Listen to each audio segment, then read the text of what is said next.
Hello दोस्तों, स्वागत है आपका नए सेशन में। पिछले सेशन में हमने भाग 9 को नगर पालिकाओं को देखा, भाग 10 को देखा, भाग 11 और भाग 12। आज इस सेशन में हम भाग 13, 14, 14 क, 15 और 16 कुछ वर्गों के लिए विशेष उपबंध को आज पढ़ रहे होंगे। तो इसके महत्वपूर्ण अनुच्छेदों को आज हम देख रहे हैं। तो शुरू करते हैं अपने इस सेशन को। अगर हम भाग 13 देखें तो भाग 13 का संबंध आर्टिकल 301 से 307 के मध्य है, जिसमें भारत के राज्य क्षेत्र के भीतर होने वाले व्यापार, वाणिज्य और समागम को बताता है। जिसमें सबसे महत्वपूर्ण अनुच्छेद है 301, जो भारत के अंदर, भारत के राज्य क्षेत्र के अंदर व्यापार और वाणिज्य की स्वतंत्रता देता है। ऐसी स्वतंत्रता हमें आर्टिकल 19 क्लॉज 1 में भी दिखाई देती है। वहां पर भी हमें मूल अधिकारों में स्वतंत्रता दे रखी है और यहां पर भी हमें भारत राज्य क्षेत्र के अंदर व्यापार और वाणिज्य की स्वतंत्रता दी है। यानी कि कोई भी व्यक्ति अपनी जीविका वृत्ति के लिए, अपने जीवन को चलायमान रखने के लिए कोई कार्य कर सकता है। यह आर्टिकल 301 बताता है। अगला भाग, भाग 14, संघ और राज्यों के अधीन सेवाएं। महत्वपूर्ण भाग है जो 308 से और 323 तक जाता है, जिसमें बात है भारत में सेवाओं से जुड़ी। हम अगर देखें तो भारत में दो प्रकार की कार्यपालिका है, two types of executive. Executive दो प्रकार की, किस प्रकार से? एक अस्थाई और एक स्थायी। अस्थाई, नॉन परमानेंट क्या होता है? नॉन परमानेंट होता है कि ऐसी कार्यपालिका जो हर 5 वर्ष पर चुनी जाती है। जितने भी मंत्रीगण हैं वह किसी न किसी सदन का हिस्सा होते हैं और 5 वर्ष के लिए वह शासन में होते हैं। अगर राज्यसभा से हैं तो 6 वर्ष के लिए। किंतु एक स्थायी कार्यपालिका का निर्माण होता है प्रशासनिक सेवाओं से। जिस प्रकार से आईएएस का अगर हम देखें तो कोई व्यक्ति इंडियन सिविल सर्विसेज का पेपर क्रॉस करता है और फिर उसके बाद 60 वर्ष की उम्र तक भारत की कार्यपालिका का अंग रहता है। तो हम यहाँ प्रशासनिक सेवाओं को समझ रहे होंगे और आर्टिकल 312 में बताया गया है all India services, Akhil Bharatiya सेवाएं। अखिल भारतीय सेवाएं ऐसी सेवाएं हैं जो देश भर में कहीं पर भी अपनी सर्विस दे सकते हैं, सेवाएं दे सकते हैं। हमारे देश में 3 प्रकार की अखिल भारतीय सेवाएं हैं, IAS, IPS, IFS. Indian administration service, भारतीय प्रशासनिक सेवा। IPS, Indian police service, Indian police service, भारतीय पुलिस सेवा। अगर हम देखें तो आईएफएस क्या है? क्या है यहाँ पे? फॉरेन सर्विस या फॉरेस्ट सर्विस?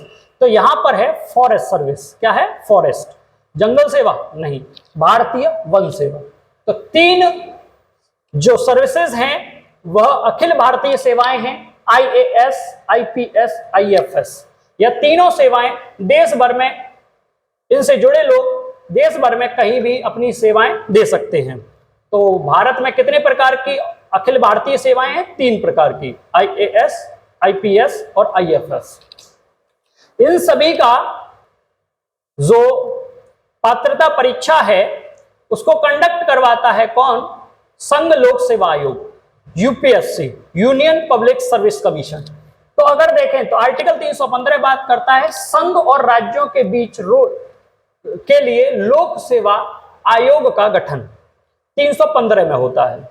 यानी कि केंद्र में अगर हम देखें तो सिविल सेवा परीक्षा कंडक्ट करवाता है संघ लोक सेवा आयोग और राज्यों में स्टेट पीसीएस, स्टेट पीसीएस, तो पब्लिक सर्विस कमीशन स्टेट का।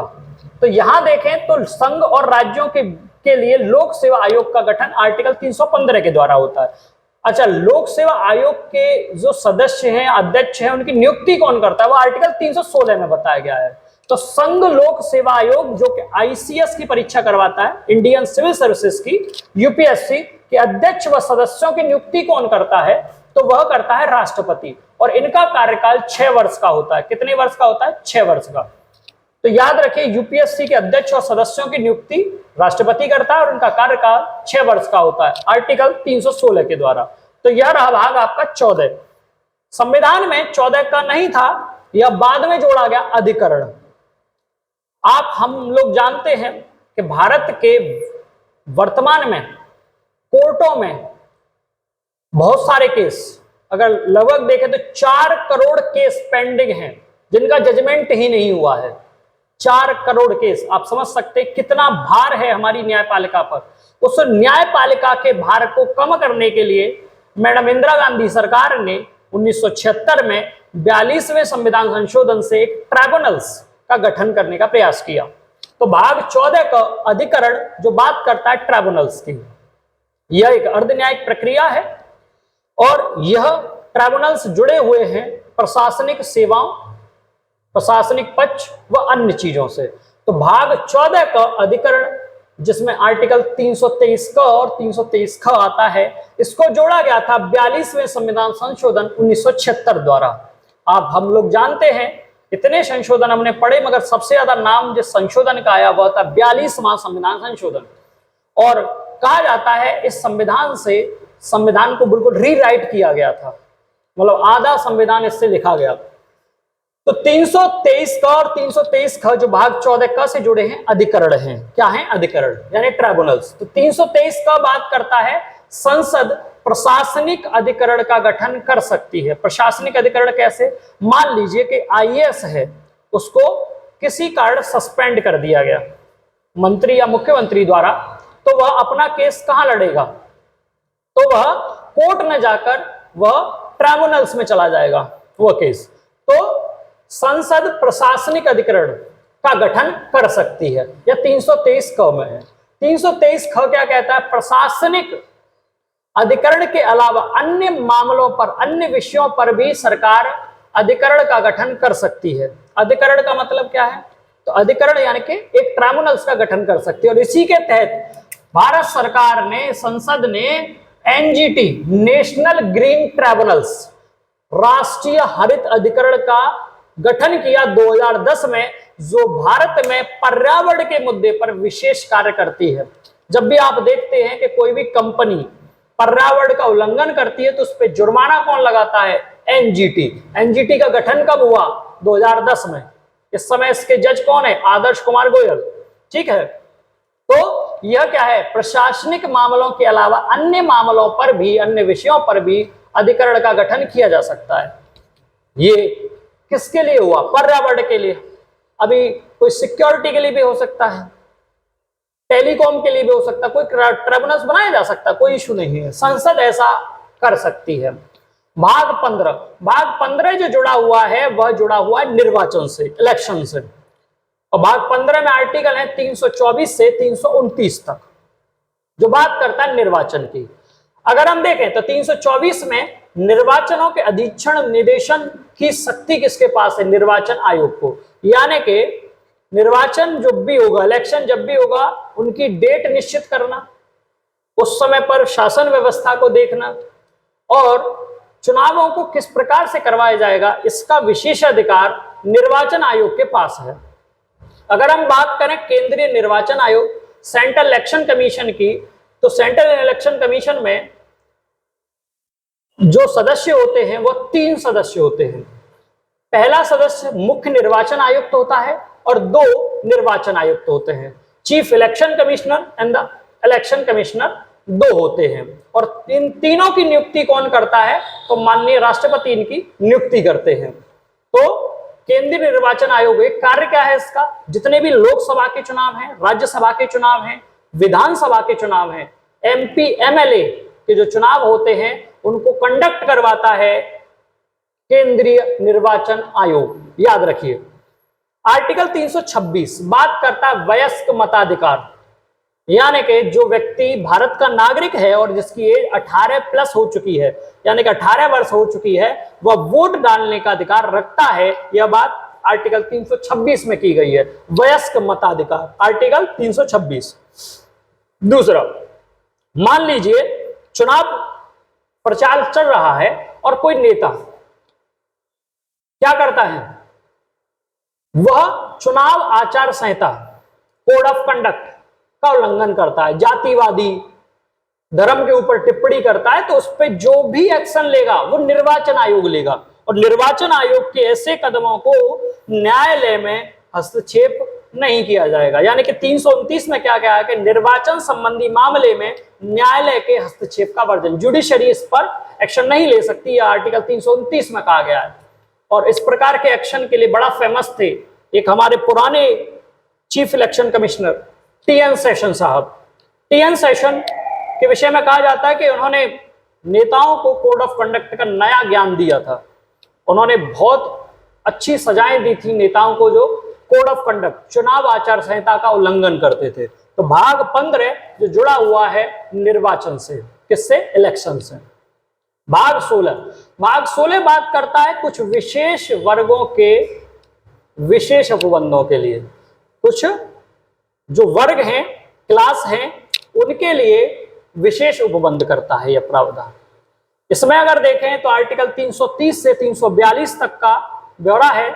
और आर्टिकल 331 बात करता है कि संसद में लोकसभा जो हिस्सा है, लोकसभा में 2 एंग्लो इंडियंस, आंग्ल भारतीय, यह वह भारतीय हैं जो अंग्रेज भारत से चले गए किंतु उनके वंशज यहां रह गए, उनके लिए 2 सीटें रिजर्व हैं लोकसभा में, किंतु यह सीटें तब रिजर्व हैं जब उनका प्रतिनिधित्व लोकसभा में न हो।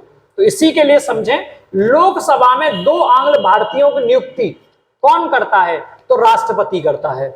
हमें पता है 552 अधिकतम संख्या है, वर्तमान में 543 है, कुछ समय पहले तक 545 हुआ करती थी। इसमें से 543 के लिए चुनाव होता था और 2 लोग मनोनीत होते थे लोकसभा में, एंग्लो इंडियंस। जिस प्रकार से अब हम देखते हैं कि आर्टिकल 80 में राज्यसभा में 12 लोगों को मनोनीत करते हैं राष्ट्रपति।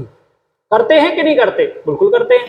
उसी प्रकार 331 में 2 एंग्लो इंडियंस की नियुक्ति करते थे राष्ट्रपति, किंतु 104वां संविधान संशोधन हुआ और इस प्रक्रिया को रोक दिया गया। क्यों रोक दिया गया? क्योंकि एंग्लो इंडियंस का प्रतिनिधित्व लोकसभा में है तो उन्हें उनको मनोनीत करने की आवश्यकता दिखाई नहीं देती है, इसलिए अब यह 331 आर्टिकल कार्य नहीं करता है। तो वर्तमान में लोकसभा की जो संख्या है वह 543 है। उन 2 मेंबरों को अपॉइंट नहीं किया जाएगा, किसके द्वारा? राष्ट्रपति के द्वारा। यह 331 बोलता है। इसी में अगर हम देखें तो 333 भी आर्टिकल है, तो मैंने शायद नहीं लिखा यहाँ पर। तो 333 क्या बात करता है कि राज्यपाल विधानसभा में 1 सदस्य की नियुक्ति एंग्लो इंडियंस का कर सकता है।